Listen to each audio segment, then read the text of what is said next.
Um, let's dive right in, shall we? Little Red Riding Hood.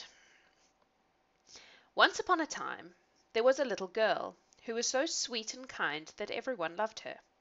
Her grandmother, who loved her more than anyone, gave her a little cap made of red velvet, which suited her so well that she wanted to wear it all the time. Because of that, everyone took to calling her Little Red Riding Hood. One day her mother said to her, "Little Red Riding Hood, I've got a job for you. Your grandmother isn't very well, and I want you to take her this cake and a bottle of wine. They'll make her feel a lot better. You be polite when you go into her house, and give her a kiss from me. Be careful on the way there, and don't step off the path, or you might trip over and break the bottle and drop the cake, and then there'd be nothing for her. When you go into her parlour, don't forget to say, 'Good morning, Granny,' and don't go peering in all the corners." "I'll do everything right, don't worry," said Little Red Riding Hood, and kissed her mother good-bye. Her grandmother lived in the woods, about half an hour's walk away. When Little Red Riding Hood had only been walking a few minutes, a wolf came up to her. She didn't know what a wicked animal he was, so she wasn't afraid of him. "Good morning, Little Red Riding Hood," said the wolf. "Thank you, Wolf, and good morning to you. Where are you going so early this morning?" "To Granny's house." "And what's in that basket of yours?" "Granny's not very well, so I'm taking her some cake and some wine.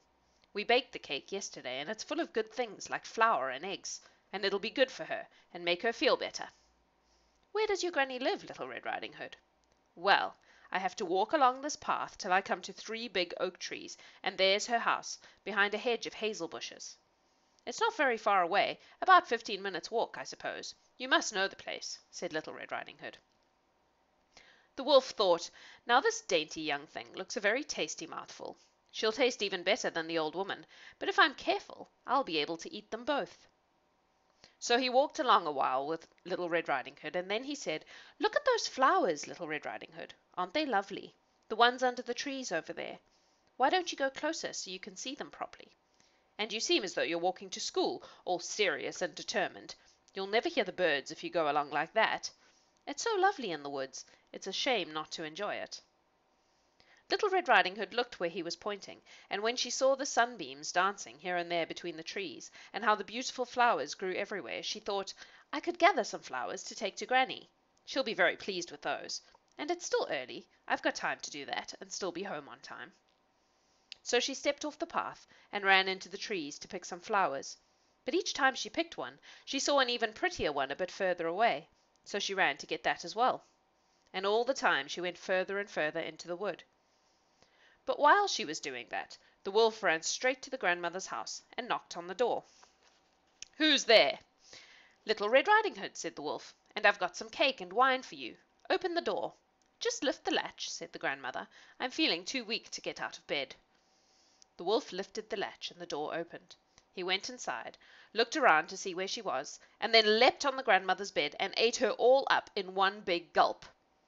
Then he put on her clothes and put her nightcap on his head, and pulled the curtains tight shut, and got into bed. All that time Little Red Riding Hood had been wandering about picking flowers. Once she had gathered so many that she couldn't hold any more, she remembered what she was supposed to be doing, and set off along the path to her grandmother's house. She had a surprise when she got there, because the door was open, and the room was dark. "My goodness," she said, "I don't like this. I feel afraid, and I usually like it at Granny's house." She called out, "Good morning, Granny," but there was no answer. She went to the bed and pulled open the curtains. There was her grandmother, lying with her cap pulled down, and looking very strange. "Oh, Granny, what big ears you've got!" "All the better to hear you with." "Granny, what big eyes you've got!" "All the better to see you with." "And, Granny, what big hands you've got!" "All the better to hold you with." "And oh, Granny, what a great, grim, ghastly mouth you've got!" "All the better to eat you with." And as soon as the wolf said that, he leapt out of bed and gobbled up Little Red Riding Hood. Once he'd swallowed her, he felt full and satisfied, and since the bed was so nice and soft, he climbed back in, fell deeply asleep, and began to snore very loudly indeed. Just then a huntsman was passing by. "The old woman's making such a noise," he thought. "I'd better go and see if she's all right." He went into the parlour, and when he came near the bed he stopped in astonishment. "You old sinner," he thought, "I have been looking for you for a long time. Found you at last." He raised his rifle to his shoulder, but then he put it down again, because it occurred to him that the wolf might have eaten the old lady, and he might be able to rescue her. So he put down the rifle and took a pair of scissors, and began to snip open the wolf's bulging belly. After only a couple of snips, he saw the red velvet cap, and a few snips later the girl jumped out. "Oh, that was horrible," she said. "I was so frightened. It was so dark in the wolf's belly." And then the grandmother began to clamber out, a bit out of breath, but not much the worse for her experience. While the hunter helped her to a chair, Little Red Riding Hood ran outside to fetch some heavy stones. They filled the wolf's body with them, and then Little Red Riding Hood sewed him up very neatly, and then they woke him up.